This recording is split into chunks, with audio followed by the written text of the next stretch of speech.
Welcome, Pisces, to the Consciously Divine Connection. How are you? I'm hoping this finds you well. We have your weekly reading for February 21st through February 27th. This is a general reading for all Pisces, Sun, Moon, Rising, and Venus. And we will start with 3 anchor energy cards, followed by the tarot to clarify the message coming forth. So what information, what guidance, what advice does Pisces need to hear for the highest and best good of all those involved? Messages for Pisces, please. So I will pull 3 cards to start us off. In the card for the recent past, we have self-esteem. The current energy is gratitude. And coming towards you, we have humor. All right. So let's see how we can clarify this message. So I do appreciate you stopping by the channel, and anytime that you give a thumbs up and like a video, comment, or if you choose to subscribe, that helps YouTube push out more videos to people that are in need of hearing messages of inspiration. So I do appreciate that, and thank you for that. All right, let's get into this and see what's going to come forth. So first out, we have the King of Wands, followed by the 2 of Swords, the Page of Cups, 4 of Wands, 7 of Wands, 2 of Cups, 3 of Pentacles, 8 of Cups, King of Swords, and on the bottom of the deck, what you don't see coming, we have the 8 of Wands.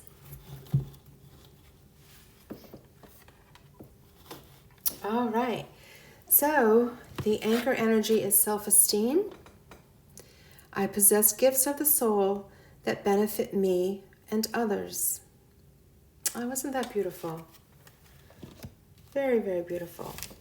So look at, you have the King of Wands energy coming forth right away that is going to allow you to take forth these gifts that you have and share them with others with his very purpose-driven, passionate, laser-focused energy. It's a very charismatic energy that people like to be around. He brings joy as the messages are passed and the gifts that you share with others are passed on. And it's just done in a very fun, positive way, and a very reinvigorating way. So you don't feel tired as you are sharing your gifts. It reinvigorates you. So with the 2 of Swords, we have some decision that needs to be made that's represented by the 2. So she here has her swords across her heart. She's protecting her heart. And as healers, this reminds me of a healing card, right? As you're sharing your gifts with others.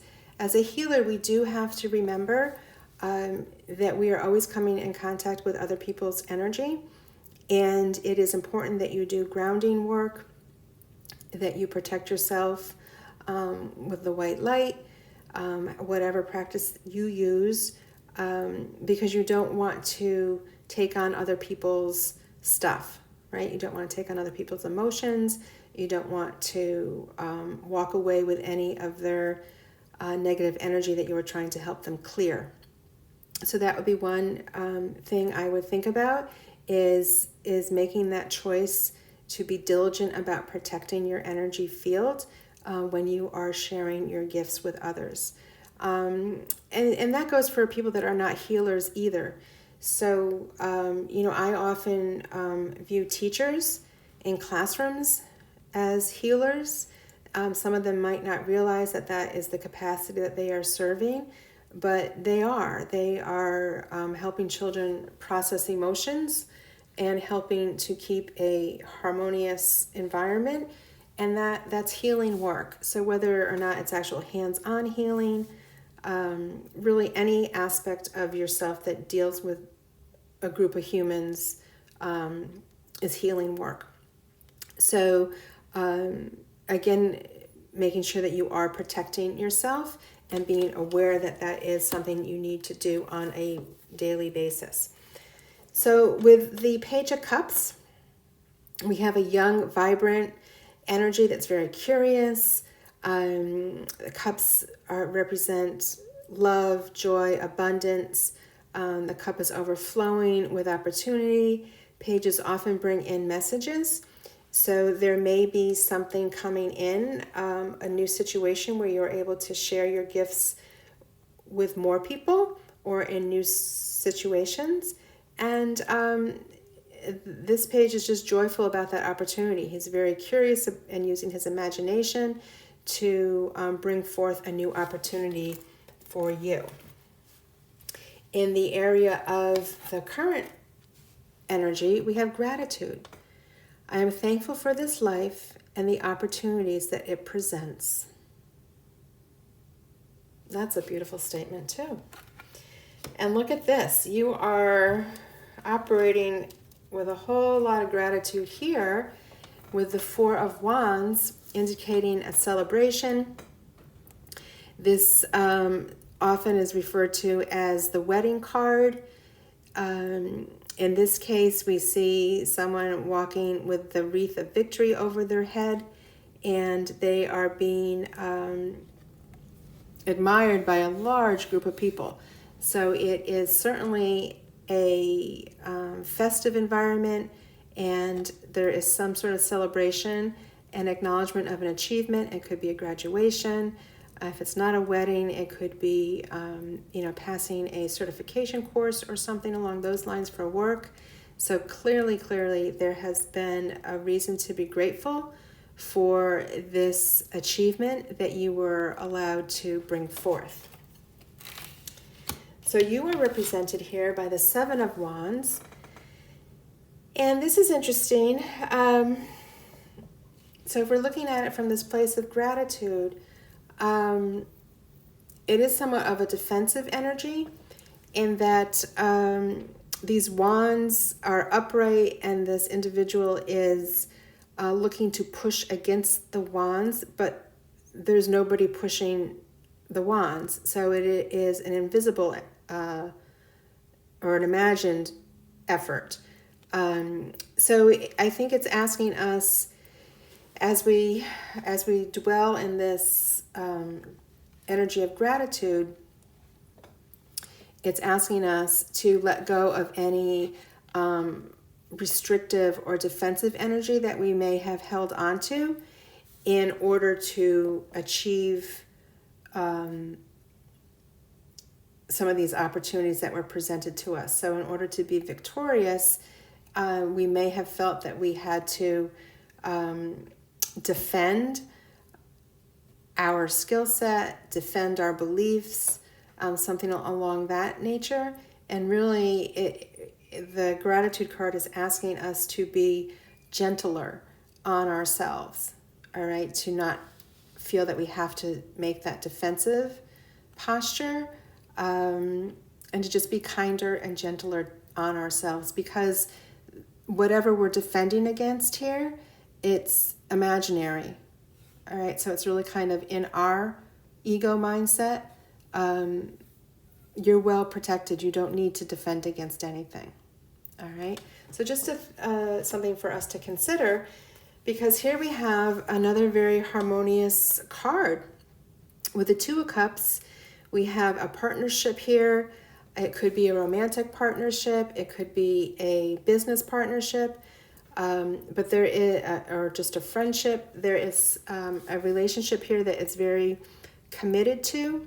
You're deepening the commitment to this relationship, and these two people are on the same page. They have the same hopes, dreams, and desires and goals, and they work very, very well together. So again, the need to defend one's position doesn't seem to be as necessary as maybe it was once in the past. For the energy coming towards you, we have humor. I choose to focus on the lighter side of life. Okay, there you go. Right? So releasing some of that defensiveness and that need that you may have felt to protect you don't need to be in that energy state anymore. So here we have another harmonious card with the Three of Pentacles. We have three people that are working collaboratively together. They've been very successful in creating these improvements to this building.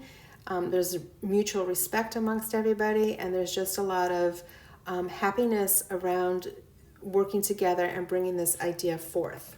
Okay, so see the smiles? Everyone's smiling. They are choosing to focus on the lighter side of life. So I think that you're being called to focus on the humor, because you may have just emerged from somewhat of a soul-searching journey where you were really looking at life from a bigger viewpoint and wanting something deeper, a deeper spiritual commitment. So it feels heavy, and I think what Spirit is trying to tell you is that these dark night of the soul journeys, while necessary, we don't really want to stay in that space for an extended period of time. It's too constraining. All right, the energy is too constraining. So acknowledge the purpose and the need, and then just keep moving forward. So you wind up here with the King of Swords. So the King of Swords it's funny, he's not a very humorous energy. He's pretty much rules and no nonsense. He's going to tell you things exactly how they are. So I think, again, it's an opportunity to remind us to lighten up. All right, life doesn't have to be so serious all the time. And that you have a lot of cards here that are very joy-based and success-based. So things are coming together for you. So just enjoy the ride. And again, trying to move away from the defensiveness of the Seven of Wands. So what you didn't see coming towards you was the Eight of Wands. And the Eight of Wands is all about expansion, communication. It could be message coming to you from somewhere. And it's a very fast-paced, light energy. So again, I think that Spirit is trying to reiterate with the humor, trying to be lighter, right? That we don't have to take life quite so seriously all the time, and we can still accomplish our goals. And, oops, I had a whole bunch of cards fall. We can still accomplish our goals in a playful, light way. It doesn't always have to be quite so serious. All right, let's pull one final card here to clarify this message from Spirit. This is a Wild Offerings deck oracle card. One final message for Pisces, please. What does Pisces need to hear? Yep, looks like this card wanted to come out. Body. Show me, divine, how to love and fully care for this body. Please give me the radiant miracle of accepting my body as it is. All right, so that might just be for one of you. I don't know. It's tied to self-esteem, right? Our self-image of our body. It's tied to gratitude. And maybe a little bit of humor, right? That as we age, we need to view our bodies and our abilities that we still have with a sense of humor. I feel that a lot when I garden, that my neighbors must really laugh as they see me hobble around the garden. All right, so I don't know, maybe let me know in the comments how that resonates with you in this reading. It feels like it threw me a little off, but the card wanted to come out, so we honor that. And I'm sure there's a message for someone here around the body and accepting the body as it is. Okay, Pisces, that is your message for this week. I'm sending you many, many blessings, much love, and you take care.